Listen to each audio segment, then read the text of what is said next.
அஸ்ஸலாமு அலைக்கும். எல்லாரும் எப்படி இருக்கீங்க? இன்றைக்கி நம்ம ரொம்ப டேஸ்டியான ஹெல்தியான ப்ராக்கோலியும் பச்சை பட்டாணியும் வச்சு ஒரு கிரேவி பார்க்கலாமா? 100 கிராம் பச்சை பட்டாணியை வேக வச்சு எடுத்துக்கோங்க. 1 டீஸ்பூன் மிளகாய்த்தூள், 1 டீஸ்பூன் மல்லித்தூள், 1 டீஸ்பூன் ஜீரகத்தூள், 3/4 டீஸ்பூன் கரம் மசாலா தூள், 1/2 டீஸ்பூன் மஞ்சள் தூள், 2 பச்சை மிளகாய் இதெல்லாம் சேர்த்து மிக்சியில் அடித்து எடுத்துக்கோங்க. கடாயில் எண்ணெய் சேர்த்துக்கோங்க. 2 ஏலக்காய், 2 கிராம்பு, ஒரு சின்ன துண்டு பட்டை, ஒரு பே லீஃப் சேர்த்துக்கோங்க. 2 பெரிய சைஸ் வெங்காயம் சேர்த்து நல்லா வதக்கிக்கோங்க. அதோட ஒரு தண்டு கருவேப்பிலையும் சேர்த்துக்கோங்க. அப்போ தான் நல்லா மணமாக இருக்கும். நல்லா வதங்கினதுக்கப்புறமா 1 டீஸ்பூன் இஞ்சி பூடு விழுது ஃபுல்லாக சேர்த்துக்கோங்க. இஞ்சி பூடு பேஸ்ட்டு பச்சை வாசனை போனதுக்கப்புறமா தக்காளி சேர்த்துக்கோங்க. ஒரு பெரிய சைஸ் தக்காளி இல்லைன்னா 2 சின்ன சைஸ் தக்காளி சேர்த்துக்கோங்க.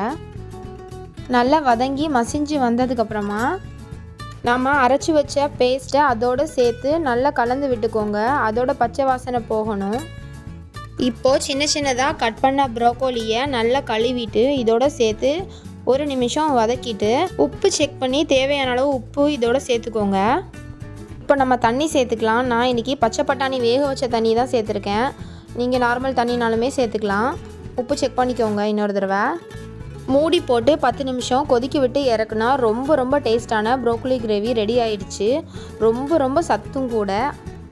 ப்ரோக்கோலியில் நிறைய நார்ச்சத்து இருக்குது. அதனால் அது வெயிட் லாஸ் பண்ணுறவங்களுக்கு ரொம்ப ஹெல்ப்ஃபுல்லாக இருக்குது.